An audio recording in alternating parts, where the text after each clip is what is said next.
You're good. Good to go? Yep. All right. Good afternoon, everyone. Thank you for coming. Good afternoon. Welcome, YouTube. Welcome to the Bullpen. My name is John Mazzella, and yes, we are live from Tri-State in New Jersey, as some people say. But we're going to go over a lot of stuff today. Some training. We're going to go over the numbers, call up a couple of people who have been doing it. But before we do that, I'm going to break down the numbers for the week, actually for the month. So we have Shoreline, Frank Dougherty, 9,000. FFL Uprising, 10,000. Humble Beginnings, 20,000. FFL Legacy, 13,000. FFL 320, 28,000. Great Lakes, 15,000. FFL Avenues, 40,000. Hidden Gems, 47,000. Wisdom, Strength, and Beauty, 37,000. La Familia, 54,000. FFL Central, 150,000. Apex, 179,000. And FFL Universe, Ivan, 299. Woo. All right, so top 20 writing agents for the month. I stressed out because of the names that are on here. So I'm going to do first name, last initial for most cases, or some cases. So Garrett Duet, 28,000. Pito, 28,000. Orlando Payne, 30,000. Remy A, 30,000. Wayne Carr, 30,000. Danielle Byrne, 31,000. Jose G, 31,000. Ivan Vedoff, 31,000. Nicholas Campbell, Big Mamba, 32,000. Jesse Pauly, 33,000. Top 10, Jerry Taylor, 34,000. Samuel M, 36,000. Len Delgadio, 38,000. Jeffrey B, 42,000. John Mazzella, 45,000. Top 5, Matthew B, 45,000. Robert Richmond, 52,000. JP Jonathan Porcini, 55,000. David Pyle, 72,000. And care to guess who's number one? Steve Giordano, good job as always, my man, 99,000. So now we obviously have a mixture in this crowd. You guys in the back, you could come up. We have people that have been doing it for a while. We have new writers. We have people taking their exams. So we're going to hear a little bit from all different avenues today. So today we'll start with Carlos. I want to start with you first. Sure. Actually, you know what? Yeah, you know what? Come on up. I'm sorry.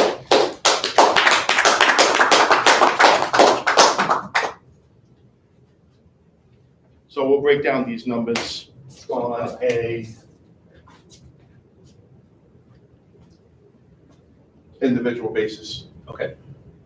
So Carlos for the week, 18 appointments, 10 sits, 9 closes, 10 applications. Great ratio with your sits to closes. Thank you. I see you got knocked around a little on the appointments and the sits, but that's okay. Correct. How you doing this day? Well, I asked a lot of questions. I want to know if they have more insurance in place. I want to know if they are, who do they have it through? Is it through their employer? If they have a significant other, is that person also insured, et cetera, et cetera. So I just ask questions. Okay. So, Now, heavy Spanish accent. okay. Do you have a Spanish market or is it mixed? Mix. Okay. The reason why I ask is because I actually was able to help a young woman a few months back with mortgage insurance, Okay. who is very Spanish. And when I say very Spanish, she has a deep accent. Gotcha. Like mine. Sometimes I talk to her over the phone and I'm like, can you spell that for me? Anyway, she's here today. So Gina, reason why I bring you up is because Gina has a lot of concerns. And one of her biggest concern is, Okay. you know, I have a Spanish accent and I don't think I could relate to the people. So for those people out there, for Gina, there's a very warm Spanish market, from what I understand. Correct. Okay. Correct. What would be your advice to somebody who is? My advice will be not to be afraid of jumping into the business. All you have to do is just follow the system that is already in place. The market is there, Spanish, Asian, whatever market you want to cater to, it's there. So don't be afraid. I cater to both Spanish and English market, and if there's another market that I can cater to, I'm not afraid of jumping into. Would you suggest at first just going into the Spanish market because? No. Just go to whatever is comfortable? No. Just go to. Our job is to help people. Right. So if you want to help people, people are going to speak different languages, Spanish, English, Turkish, whatever the case may be. You know what I mean? It definitely helps if you are Spanish, like I. Correct. But if there are vendors there that can cater you only for Spanish market, but if there's families that need help and you can help them and they speak only English, go ahead and do it. I mean, that's the job that we're here to do. So see, like me, I could never do it. Like I said to you before, I had a lead that I was calling earlier. Gotcha. Spanish. Gotcha. I'm like, all I know is mira que pasa, and that's not going to get me very far. So I just ran my phone over with my lead. I'm like, Carlos, here, do you think? Gotcha. Just do you think? So it'll be more convenient if, let's say my team, right? I'm like, there's me and there's two others that speak Spanish, okay? Those that don't speak Spanish, they literally call me when they are in a meeting with a client. And from beginning to end, we close them or either I go with them in person. mm-hmm. So, you have options on how to do it. You know what I mean? Gotcha. Okay. That's it. Thank you, my man. No worries, bro. Good job. Thank you. So yeah, I mean, 18 appointments, 10 sits. You definitely want to try to close this ratio. I had spoke about this last week. One of two things that really, really drive me crazy in life is, number one, when I clean my whole kitchen and the next morning I wake up and there's a utensil that my kids leave in the sink. That drives me insane. But what drives me more crazy is when I book 25 appointments and 7, 10 of them are falling off the shelf.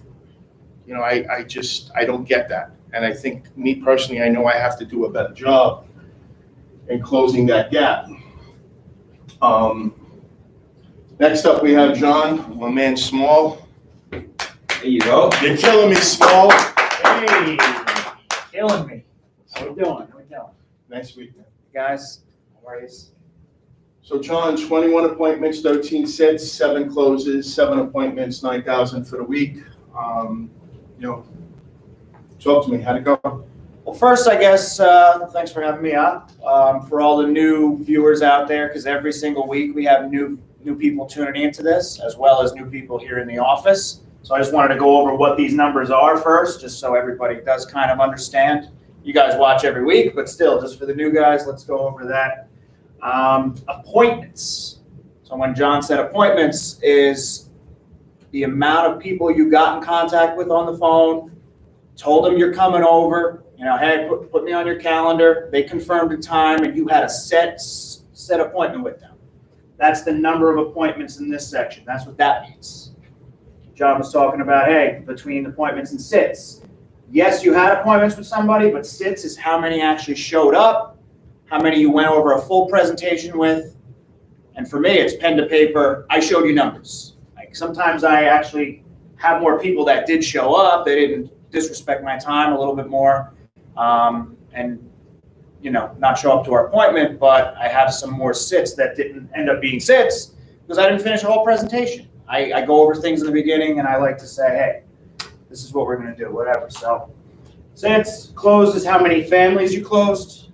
Apps is how many applications you put in. You can have more apps than closed, like Carlos here, due to, hey, husband and wife, kid, grandkid, something like that. And premium is your annual premium, the monthly payment the client's going to be paying times 12 months in a year. So, John Mazzella, we'll go over our numbers here. My numbers, 21 appointments, still a little low. I say that pretty much every week when I start looking at my numbers. I say that because a full-time schedule, which I am, which you are, Carlos, is 25 to 30 appointments. So I'm still on the low end. No one to blame but myself. But 21 appointments, 13 sits, maybe a 60% sit ratio. I can always do a little better on the phone, tying appointments down, I guess. 7 closed, so I had one, a little over a 50%, close ratio. 7 closed, 7 apps, 9,400 in premium. So what happened that week was, just met with a lot of good people that I was able to help. I did have an instance where it was unfortunate because, there's, you start looking at the list of the people you helped out and this and that, but I always feel like the people you didn't help are the ones that wear on you a little bit more. Would you agree with that? Yes. Are you getting any pushback from people saying they don't want to meet you for whatever reason? Coronavirus, whatever the case may be, and if so, how are you handling that? Yeah, it would be almost crazy if you didn't, but I think just like any good agent would do, you kind of, some people I hear when I hear their phone scripts acknowledge it before it even comes up, saying, hey, I know there's a virus going on, I am gonna come with my mask, I'm gonna show you my ID, we could sit, socially distant in the house, we can, socially distance outside, mask or no mask. Because I guess back when it was the height of it, and I think you probably knew as well, a lot of you guys, we were kind of more so really trying to just get the appointment. So, hey, I can look at you from the window just to verify your health and then call you from the car. Just more of that accommodating, but I haven't had that in months. I don't know about you guys out there, wherever you're in the country. We're in New Jersey, we got hit pretty hard. I haven't had that in months though. So. Yeah, I know I'm out there almost every day. Obviously not by these numbers that you're showing, but You're allowed a week like that. Let me cover that 11 appointments for the week. But, I walk up to the house and first thing I'm doing is, do I need a mask? 9 out of 10 people, no. My next question is, are you shaking hands? Are we elbowing? What are we doing here? And again, majority of them are fist pumping and shaking hands. So I don't get any discomfort. I make them feel comfortable when I walk in the door. The reason why I brought that up is because I actually had about 2 or 3 people during my appointment session this morning tell me, yeah, we're going to hold off on meeting face to face. So, all right. So have you been getting that consistently? I just got 3 this morning. Well, aside from that, no, I haven't gotten anything, That's probably because of the president. Everyone's like the heights. Well, I think people are starting to get nervous because the numbers are going to come back up. You're talking about, states like New York shutting everything down again, shutting restaurants down. And listen, for those of you that know me, know I have a DJ entertainment business. I've been DJing since 1984. I've been demoted to a bedroom DJ now. There's no such thing anymore, unless you're having an outdoor event. And I know a lot of people in the DJ business that are decimated, and it's not only the DJs; it's the whole entertainment. It's like you have the venues, entertainment. You have the cooks, you have waiters and wait. It's sad, and now people are getting nervous. But thank you, Small. Thank you. So going through the rest of the list. Frank Dougherty, 20 appointments, 7 sits, 3 closes, 3 appointments, 5,000 for the week. My boy Steve, you tuning in? Nice week. 23 appointments, 9 sits. Definitely got beat up a little bit there.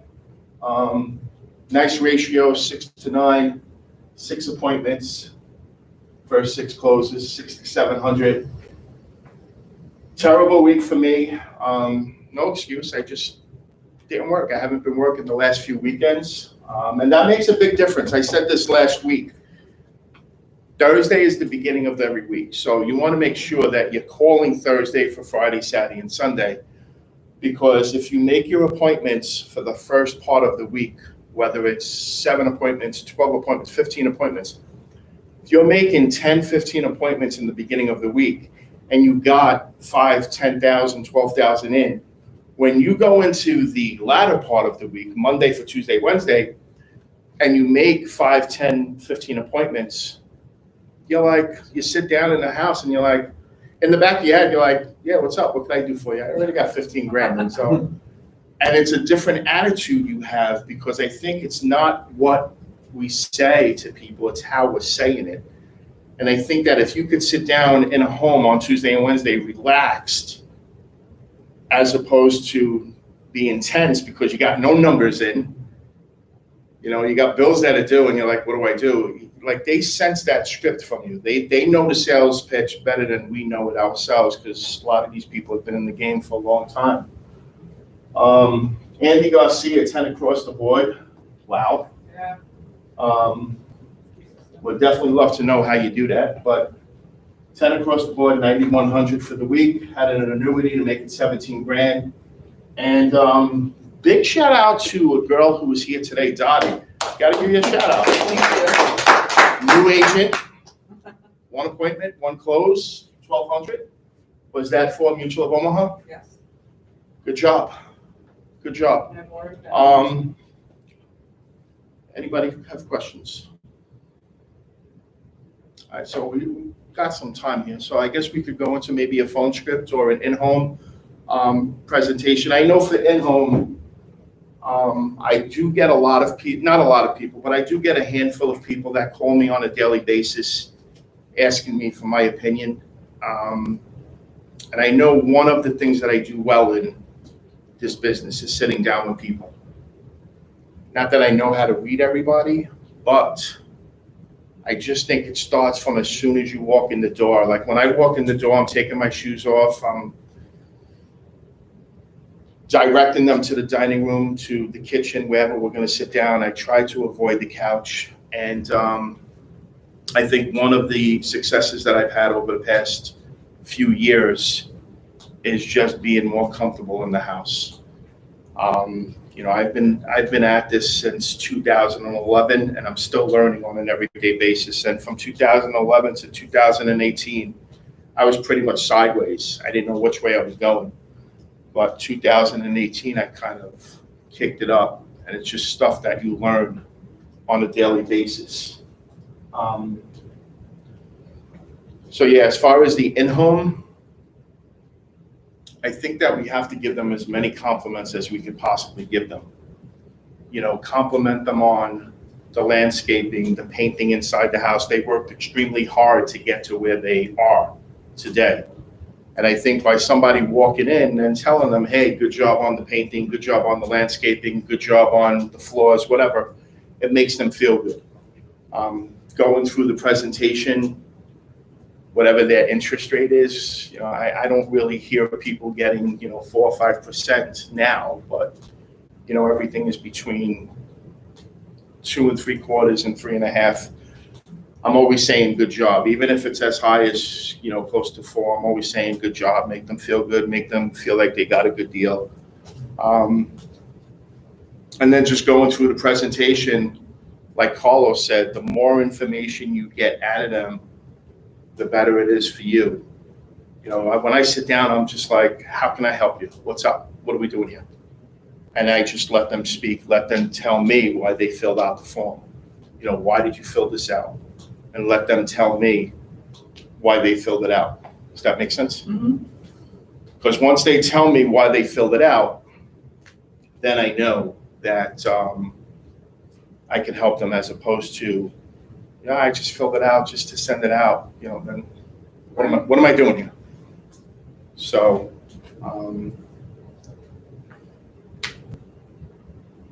Where am I going? You know, Yeah, I mean, that's pretty much it with in-home. Just let them speak. The more they speak, the more you're listening, the more you're gonna know where they need to be.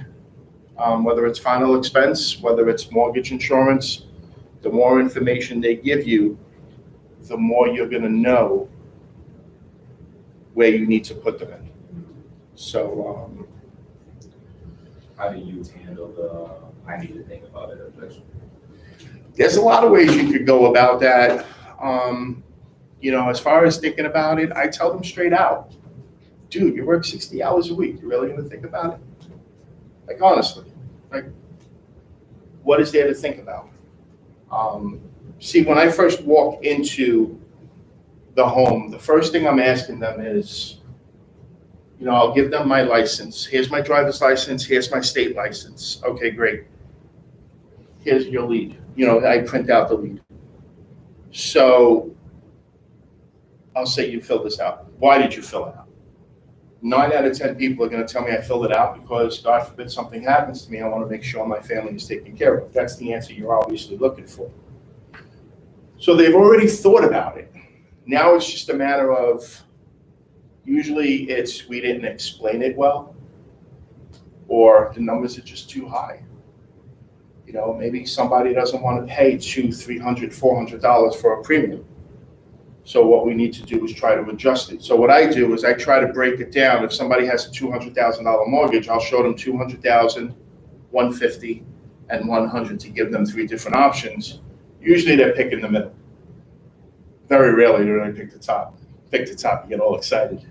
But very rarely do they do that. But as far as, I don't get too many, I got to think about it. Like, don't procrastinate. What are we doing here? That's one way. The way that I don't like is when people say, yeah, we're just going to fill out an application, see if you get approved. I mean, me personally, I think that has chargeback written all over it. That's just me. If it works for a lot of you, great. For me, I'm not here to pull a wool over anybody's eye. Just listen. We're going to write you a policy. We're going to get you insurance. We're going to see if you get approved. If you do, you got to make a payment and you're going to have insurance. And that's how it is. So, as far as to think about it, there's a few different ways you could go. Just do a better job in asking questions. That's the reason why we let them speak twice as much as we listen, because we want to just try to cover all avenues. When we walk into a home, we're chameleons. We don't know what to expect. It's our job to just break that down. That's why I try to let people to tell me why I'm here. Dottie, questions, anybody? Sorry. No, go ahead. How about if you starting and you go to your first meeting and they ask you 1,000 questions, if you don't know the answers because you're brand new, what will you do? To be honest with you, you're overanalyzing. You don't get 1,000 questions. The only question. You answer those questions, so you don't know the answer. The only question people are going to ask you is, how much is this going to cost me? Right. That's all they the care bottom about. line that counts. I can't think of the last person that told me it's happened. Nobody's really concerned with life insurance carriers. There are people out there that have concerns about, who's this company and who's that. Everybody's heard of this. I don't want to mention any names, but there are carriers out there that people have never heard of. That's one question that you may get, like, who's that carrier? I never heard of it. So, a lot of people never heard of Prosperity, right? Meanwhile, they paid out Abe Lincoln's death benefit. Abe Lincoln, right? People don't know that. Life insurance carriers don't go out of business, so they'll be acquired before that happens. But you're really not going to get a lot of questions. The main question you're going to get is, how much is this going to cost me? What's the death benefit? And all those things you're going to learn way before you get out on the field. And if there's something that you don't know, tell them the truth. You know what? That's a good question. I don't know. But you know what? I got a sales manager. I got a lifeline. And I know there's a lot of people out there that call me up on a regular basis trying to help them out into different scenarios. Carlos. I just wanted to add up to what you were saying earlier about what if somebody says that they want to think about it. You know, a lot of people, they go into a house. Actually, Carlos, come on up. Help me out here. You see me sweating. There you go. Well, I was going to say that a lot of people, they go into a house, beginners, I say, and also some old agents. And when they are presenting a policy, they are always presenting a policy. I think that's wrong. I think you gotta present a policy and then convert that policy into a person. Okay, because when you get to the house, remember, they are protecting somebody or someone, or they're gonna wanna leave a legacy behind, or et cetera, et cetera. So now that policy just became Katie. So what are we doing to protect Katie? And not only that, but now I'm only caring about protecting Katie, who's gonna be left behind.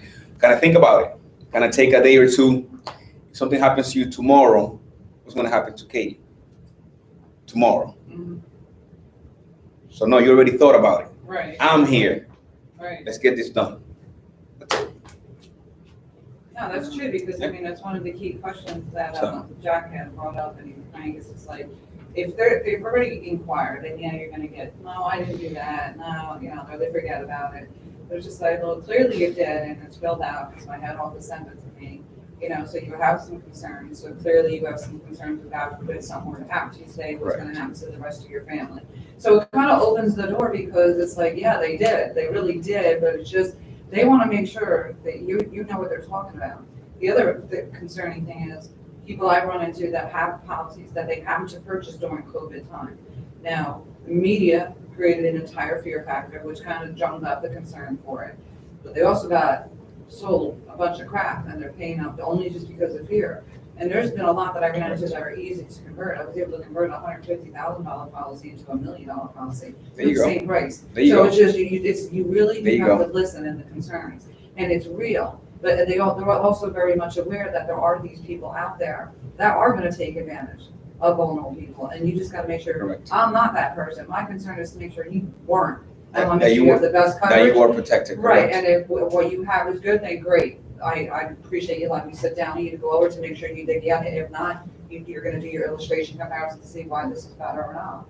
And they are willing to listen. You know, like when John said you're showing them your ID and your licensing, they could look you up on the NIPR, so it's not like you're hiding or shiesty or anything. Yeah. Also, like, you know, before people ask you questions, like, kind of read them a little bit. You know what I mean? Right, Listen, the only thing you're gonna regret is not doing this sooner. exactly. You know, and you know, make your mood and their mood kind of the same, kind of vibe together. You know what I mean? Don't be all stuck, and then they are on, you know, on the defense, and you know, like, what is going on here? What a mess is going. You know what I mean? Just, you know, people that like to be sold, people that like to be talked to and cared for. Right. I also That's what think it you is. have to break them down. Like, Yeah. why? Like, I'm here. You know, you invited me in your house. Correct. You filled out this form. Is it the money? Is it me? Is it my red shirt? Right, Yeah. What is? I'm here to help you. right, exactly. You know there's a concern, it's just getting that concern out with it and listening and being understanding, because a lot of times it may come back to it, like, how much is gonna cost me a month, will it fit my budget? You know, because you don't wanna be selling something where you're taking food off of somebody's table.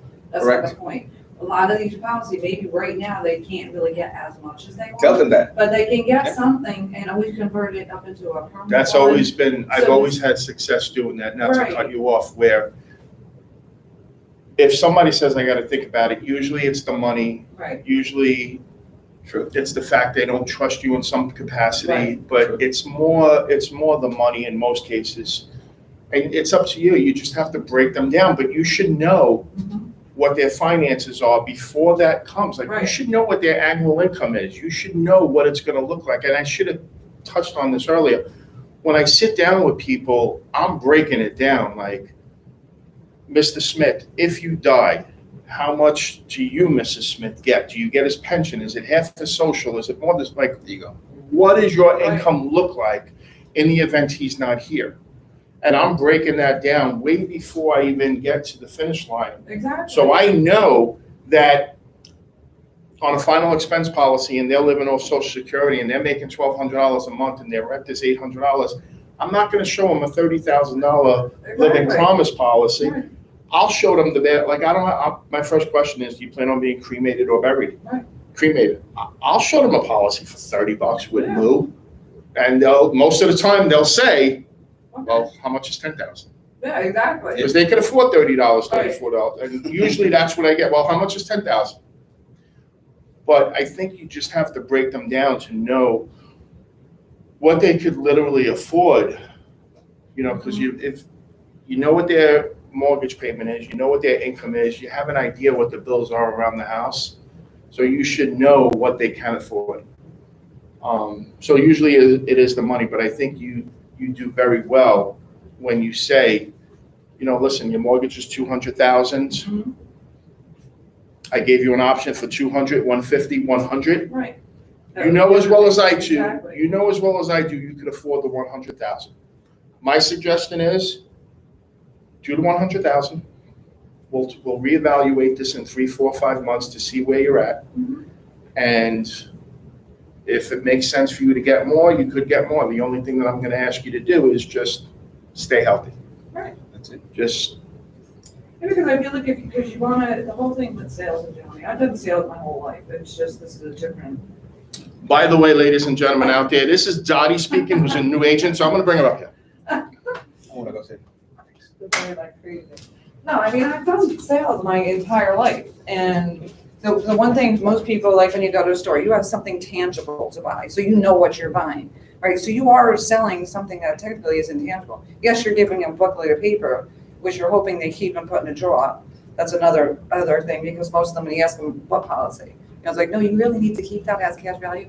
But you have to, it's just explaining the purpose. And in the past, my career is in ocean transportation.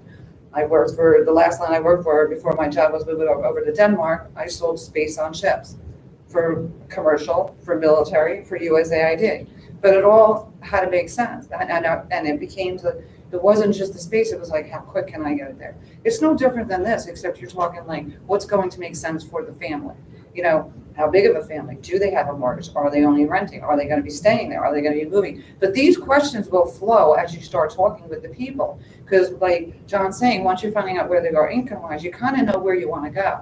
And depending if they're 40, 50 or 70, 80, are they looking more to final expense, or are they looking more to protect their mortgage to make sure their house is covered so they can pass down to their children? So, but that's really key in the beginning, you know, and that's that comfort zone. Because you don't want to start throwing out numbers like, they can say, oh, it's $1 million. They might just be saying that to test you. I mean, so it's really, you can look around. You know, it's no different than a detective goes in a house at a crime scene. Like, he could pick up on things. You're going to pick up on how nice their furniture is, if they just redid the kitchen, the bathroom, or are they just kind of, you could tell they're kind of just squeaking by. The 2 Cadillacs in the driveway. Right, exactly. Hey, Yes. sorry to interrupt. There's a lot of new viewers out there. Okay. So we gotta break it down. I was simpler, just gonna get into that. And like a little more simple. So if you wanna ask her a couple questions, Yeah. because she is a new agent, she did get her first sale. If you So wanna ask her a couple Put questions. all your sales knowledge away Okay. prior to being at Family First Life. So you're a new agent, just got contracted, went out on one appointment, closed your first sale with Mutual Good Home Loan. development. Why the IUL? The IUL was something because they wanted to have something as a permanent policy. Okay, And they did the cash back so that they actually were able to get a little more income. God forbid something happened because they have 2 younger children that need to be how old taken are care of.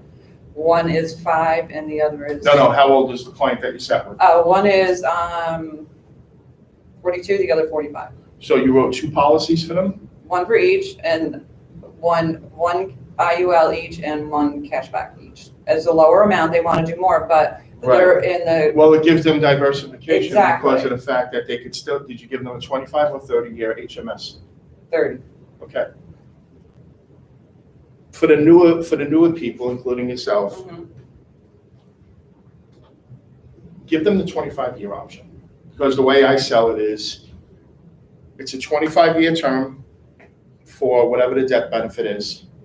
And the money that you get back in 25 years, you could just dump it in your mortgage. Right, And after doing the numbers, most of the time, it's usually equivalent to what they're gonna be owed, what they're gonna Correct. owe the mortgage company in 25 years. correct. They just happen to So- be renting, they didn't own, so that's why I went for the 30-year, and I'm not quite so sure, like, when they'll be, but that would be a Gotcha. conversation That- for the next Yeah, step. that obviously makes sense, but yeah, it actually, good diversification as far as you got something with cash value for as long as you live and the HMO, so good job. And they were interested in the permanent too, and it was a small amount, but it was enough to keep them in a permanent, and they were allowed to change at any point in time to something else. Good job.